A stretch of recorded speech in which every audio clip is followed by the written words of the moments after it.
Punk Revolution now! Happy 2021! Let's make this a good year for the Punk Revolution. We shall take no hostages. And yesterday I released my debut solo project EP, which, if you've been following my channel, you might already know, but if you don't know, I just released an EP yesterday. Woohoo! It's on YouTube, Spotify, Bandcamp, Apple Music. You can stream it literally wherever you want, and the more you stream it, the more money I make. So go ahead and put it on Spotify on repeat or whatever and make me some money. And it's a good EP, I think, so listen to it for fun. And because you support me and love me. Okay, enough about my music. Let's talk about EPs that came out in 2020. There's so many good EPs that come out. I feel like a lot of people don't pay as close of attention to EPs as they should, because EPs are so fun. They're quick and easy to listen to, and they're good and yummy. And well, here are my top 5 favorite EPs that came out last year that you should check out because I really fucking enjoy them.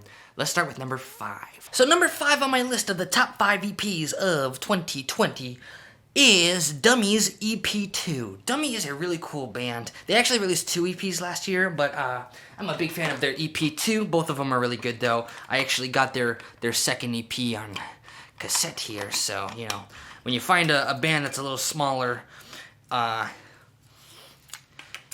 you want to show support, you might want to buy a cassette because they're really fun to collect, and, you know, it comes with the little download. You can probably redeem that if you want. I don't need that, you can have it. So Dummy's like a noisy, droney, psychedelic, noise pop, experimental rock band that is, I mean, it's so nice to hear a band kind of experimenting with these genres in 2020 and hopefully into 2021. I'm hoping they're releasing a full-length album this year, which would be really dope. I'm picking up like a lot of influence from like Stereolab, the Velvet Underground, you know, those bands that kind of take like noisy elements, like noisy, fuzzy guitars with sustained synths and sustained guitar notes kind of droning out. It's noisy, but it's also like really chill and pleasant to listen to. Some really beautiful melodies interwoven in there, and then some instrumental tracks that remind me of krautrock, like a psychedelic band experimenting with different synths and sounds to make these really cool experimental rock songs. I mean, it's a cool EP. It's really pleasant. It's really chill. I enjoy it a lot. That's why I got it on cassette. It's a cool thing. Go check out Dummy. Cannot wait to see what they do next. Let's move on to EP. The 4th EP. Let's move on to the 4th EP on my list. So number 4 is Backxwash's Stigmata EP. If you're not familiar with Backxwash, you should get familiar with her because she's making some really freaking good music. She also released an album last year too that's fantastic. God Has Nothing to Do With This, Leave Him Out of It. And this EP is freaking stellar. If you want to get into her, maybe this is a good place to start. You know, that's what I like about EPs. You can take a little chunk and figure out the artist from the EP. This is a great EP. All the songs kick ass. It demonstrates what Backxwash is so talented at. This is industrial hip-hop that's pretty noisy, pretty scary. Like, you can definitely, I mean, it's you know, it's music. It's not really that scary. It's music. But it's like, if music does get scary, this is as close to scary as it gets because the sample choices in this hip-hop are just so well selected. It's like, oh, it's probably from some really cool, like, horror film or whatever. It just, like, sounds like someone's actually suffering sometimes. So be careful. I mean, just look at the freaking EP cover. That should give you an idea of what you're about to get into. But it's fantastic vocal delivery, fantastic lyrics. This is just a great artist, and this is a great EP to check out. So let's move on to number 3. Number 3 is Sewerslvt's The World Is Fucked.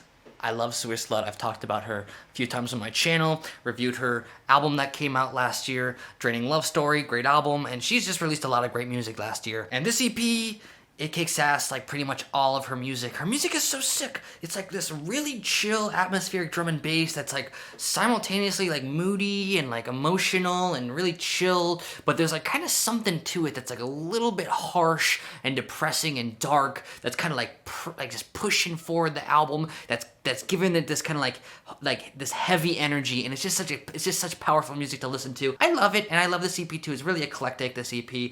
I love the different styles of electronic music she explores.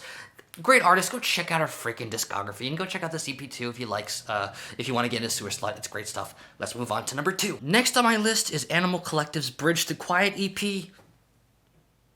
For those of you who don't know, I'm a huge fucking Animal Collective fan. I fucking love Animal Collective. Their whole discography is so fucking good. They're one of the best bands ever. They really are. They surprised me by releasing this EP, which is freaking fantastic. It combines a lot of like my favorite elements of like AV Tears, Cows on Hourglass Pond release, which I really, really liked, and also does certainly remind me a bit of their Fall Be Kind EP, Animal Collective's Fall Be Kind EP. Just like, this is such a great EP, and I'm surprised this EP didn't cause more discussion and more excitement, because this to me says like, you know, let's be real.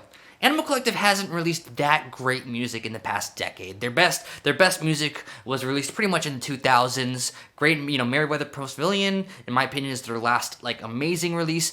But then they come with this EP, which in my opinion is a very mature EP, a very well thought out EP, an EP showing them reaching this, like, new sound that works really fucking well, kind of really well executed. This is really exciting. Like, Animal Collective is still capable of making really fucking good music. This EP is sick. I love it. This is like one of the most underrated releases of the year, or last year. Go check it out. I love Animal Collective, and I think this EP is fucking stellar. That's all I gotta say.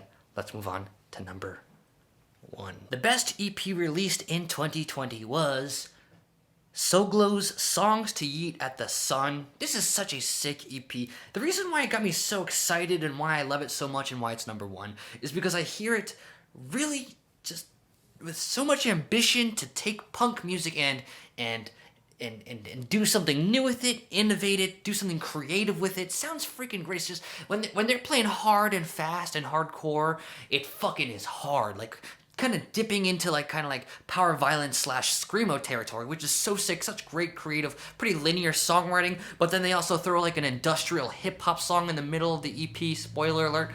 That's really cool stuff. You're not seeing anyone else do that, and Sewerslvt is going for it, and they're doing a great job. This EP sounds freaking fantastic. I'm excited about Sewerslvt. I found them like a year and a half ago. Like, I've been really excited about them, and this EP proves to me that there is good reason to be excited. This band rocks. This is the best EP of 2020 in my opinion. That is all I gotta say, folks. Thank you so much for watching Punk Revolution Now. Please like, comment, subscribe, and you know, you can also buy a shirt if you want, and you can also listen to my EP and buy a cassette if you want, and please go listen to my EP that just came out. And that's all I gotta say, folks. Like, comment, subscribe. It helps my channel. My channel is growing very fast because of you. Thank you for watching Punk Revolution Now.